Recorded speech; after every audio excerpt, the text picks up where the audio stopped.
కానీ మంత్రి కొండా సురేఖ అంశంలో ఎమ్మెల్యేలు మాట్లాడుతున్నారు, దాడి చేస్తున్నారు. కాంగ్రెస్ పార్టీలో కల్లోలం మెరగా సురువైంది అంటున్నారు. కొండా సురేఖ అంశంలో మీరేం చెప్తారు? ఒక ఎమ్మెల్యేగా నేనైతే కొండ సురేఖ అంటే నాకు చాలా మంచి అభిమానం.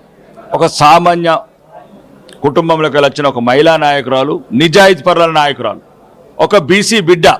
ఈరోజు పేపర్లో చూస్తే రక్తం మరుగుతున్నది.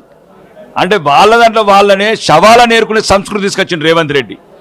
ఎప్పుడు సస్పెండ్ అవుతుందా, మాకు మంత్రి పదవులు కావాలని బీసీలను రెచ్చగొడుతున్నాడు రేవంత్ రెడ్డి లండన్ నుంచి. అంటే ఎంత దుర్మార్గుడో చూడు. అంటే ఎప్పుడు కొండ సురేఖను సస్పెండ్ చేసి మాకు ఇయ్యుండ్రని బీసీలంతా, మరి ఈమె కూడా బీసీ బిడ్డనే కదా, నీకు నైతిక మద్దతు ఇచ్చింది, నీకు పీసీసీ ప్రెసిడెంట్ కావడానికి ఇచ్చింది, నీకు ముఖ్యమంత్రికి సపోర్ట్ ఇచ్చింది, కొండ మురళన్న నీకు సహాయపడని చెప్తున్నారు కదా.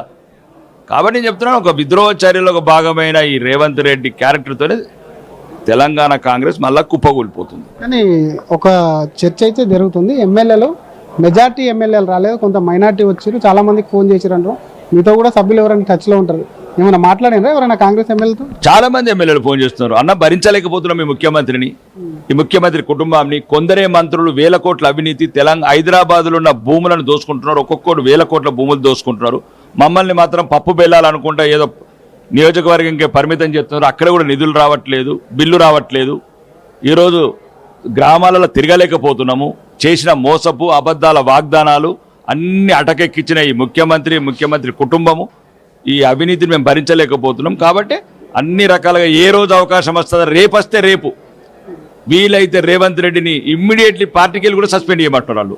మన పార్టీోడు కాడు, మన పార్టీ భావజాలం లేదు, మన పార్టీలో పుట్టినోడు కాదు, మన పార్టీలో పెరిగినోడు కాదు, మన పార్టీ సిద్ధాంతాల ప్రకారం పోరాటం చేసినోడు కాదు.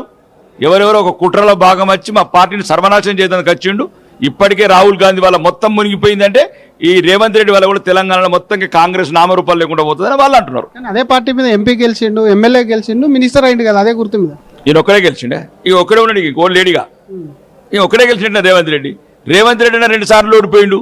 కొడంగల్ ఓడిపోయిండు, కామారెడ్డి ఓడిపోయినాడు, మల్కాజ్గిరిలో సిట్టింగ్ సీట్ ఓడిపోయింది, మహబూబ్నగర్లో సొంత జిల్లాలో ఓడిపోయినాడు. ఎటువంటి నాయకత్వ లక్షణాలు ఈ తెలంగాణలో నాయకుడు అంటే రేవంత్ రెడ్డి ఒక్కడే. అదృష్టవంతుల భవిష్యవాణి బుక్కు దొరికితే ముఖ్యమంత్రి అయినోడు.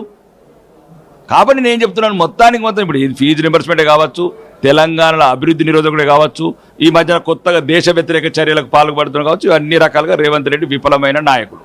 కొండా సురేఖ ఒకటేనా, ఇంకెవరైనా ముస్లిం అంటున్నారు కాబట్టి ఇతర నాయకులు, సీనియర్ నాయకులు కోమటిరెడ్డి కావచ్చు, ఉత్తమ్ కావచ్చు, బట్టి కావచ్చు, ఇటువంటి వాళ్ళు శ్రీధర్ బాబు కావచ్చు, ఇట్లాంటి వాళ్ళు ఎవరు ఇష్యూ మీద మాట్లాడట్లేదు. వాళ్ళకి సంబంధించింది త్వరలోనే ఉత్తమ్ కుమార్ రెడ్డి ప్రమాణ స్వీకారం చేస్తారని, గవర్నర్ అపాయింట్మెంట్ కూడా అడుగుతారని చెప్తున్నారు. ఉత్తమ్ కుమార్ రెడ్డి గారు త్వరలోనే తెలంగాణ ముఖ్యమంత్రిగా ప్రమాణ స్వీకారం చేస్తున్నాడు. గవర్నర్ గారితో చర్చలు జరుగుతున్నాయి, అక్కడ సిడబ్ల్యూసీలో కూడా చర్చలు జరుగుతున్నాయి. ఈరోజు ఈ పార్టీకి కావాల్సింది ఒక లయబిలిటీ, అంటే కాంగ్రెస్కు నిబద్ధత గల ఒక నాయకుడు కావాలి. ఇతను కంపల్గా పార్టీని అమ్మేసిపోయేటట్టున్నాడు, పార్టీని ముంచేసిపోయేటట్టున్నాడు ఒక ఇన్ఫర్మేషన్ వచ్చినట్టు అక్కడికి. కాబట్టి త్వరలోనే ఉత్తమ్ కుమార్ రెడ్డి ముఖ్యమంత్రి అవుతా ఉంటున్నారు.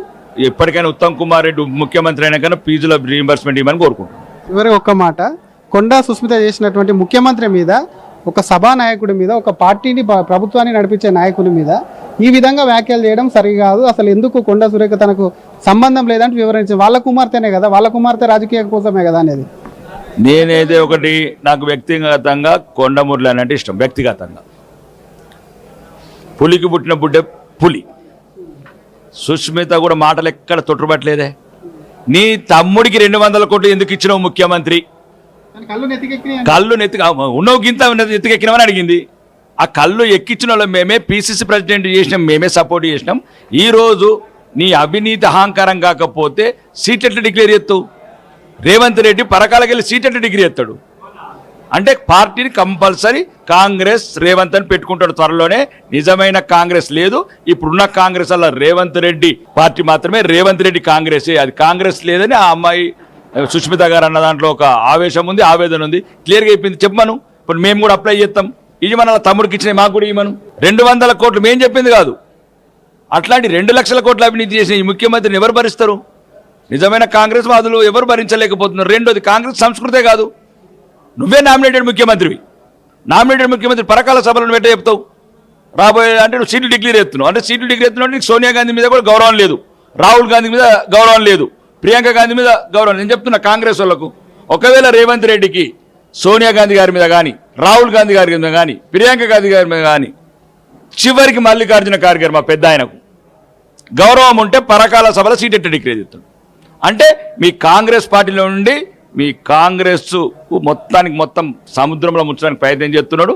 తొందరగా మేల్కొనండి, మేలుకొని ఫస్ట్ అది మా పిల్లలకు ఫీజు రింబర్స్మెంట్ ఇవ్వండి. Thank you sir. ఇది అసలు కొండ సురేఖ కుమార్తె సుస్మిత కొండ మురళికి సంబంధించినటువంటి అంశంలో కూడా అసలు కొండ మురళి అంటే తనకు వ్యక్తిగత అభిమానం కాబట్టి కొండ సురేఖ మీద కొంత కుట్ర జరుగుతుందని చెప్తున్నా. ఫీజు రింబర్స్మెంట్ విడుదల చేయాలంటూ తొందరలోనే ముఖ్యమంత్రిని కూడా మారుస్తారు. ఉత్తమ్ ఒకవైపు ప్రమాణ స్వీకారం చేసేందుకు సిద్ధంగా ఉన్నారని చెప్పి బీజేపీ ఎమ్మెల్యే పైడి రాకేష్ రెడ్డి అంటున్నారు. కెమెరామెన్ రాజుతో శ్రీధర్, RTV, హైదరాబాద్. రేవంత్ రెడ్డి గారు ఎవరండి? రేవంత్ రెడ్డి గారు అధిష్టానం నిర్ణయిస్తే ముఖ్యమంత్రి అయినారు. కాంగ్రెస్ అనేది ఒక వ్యక్తి మీద ఉండదు, ఒక వ్యవస్థ మీద నడుస్తుంది. వ్యక్తి ఈయనెవరు టికెట్ డిక్లేర్ చేయడానికి? ఈయనకి ఆ హక్కు లేదు, అధికారం లేదు, ఏం లేదు. కాంగ్రెస్ లో వ్యవస్థ ప్రకారమే నడుస్తుంది. సో అధిష్టానం ఎవరు డిక్లేర్ చేస్తే వాళ్ళు అవుతారు తప్పితే ఈయన డిక్లేర్ చేసిన వాళ్ళు కారు. వ్యాఖ్యలు నేను వాళ్ళ మీద చేయలేదు కదండి, నేను ఒక వ్యక్తి మీద చేసిన, ఒక వ్యవస్థ మీద చేయలేదు. నేను అదే చెప్తున్నాను. నేను కాంగ్రెస్ పార్టీని టార్గెట్ చేయలేదు, ఏఐసిసిని టార్గెట్ చేయలేదు, రాహుల్ గాంధీ గారిని టార్గెట్ చేయలేదు. వాళ్ళంటే అభిమానం ఉంది, నాకు ఇంకా గౌరవం ఉంది. నేను వాళ్ళ గురించి మాట్లాడలేదు, నేను ఒక వ్యక్తి గురించి, ఒక వ్యక్తి కుటుంబం గురించి మాట్లాడినాను అంతే. సో దానికి ఇక్కడ ఉన్న శాసనసభ్యులకి సంబంధం లేదండి. ఓకే, ఇప్పుడు పరకాల నుండి నెక్స్ట్ టైం కొండ సుష్మిత పటేల్ పోటీ చేస్తున్నారా? ఖచ్చితంగా అండి, ఖచ్చితంగా పోటీ చేస్తాను.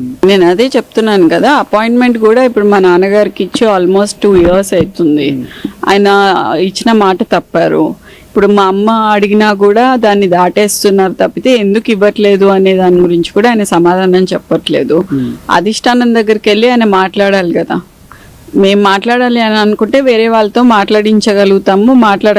కానీ ఆయనకి రెస్పెక్ట్ ఇచ్చినప్పుడు రెస్పెక్ట్ ని కాపాడుకోవాల్సిన బాధ్యత ఆయన మీద ఉంది కదా. అంటే ఒక వాంటెడ్లీ, ఒక స్ట్రాటజికల్ గానే అధిష్టానంతో మాట్లాడలేకపోతున్నాను అనుకోవచ్చు ఇక్కడ. అంతే కదా, తప్పకుండా. ఎందుకనంటే ఇప్పుడు స్ట్రాటజికల్ గా ఇక్కడ కూడా పరకాల్లో కూడా ఆయన మాట్లాడడం మమ్మల్ని తొక్కడానికే కదా.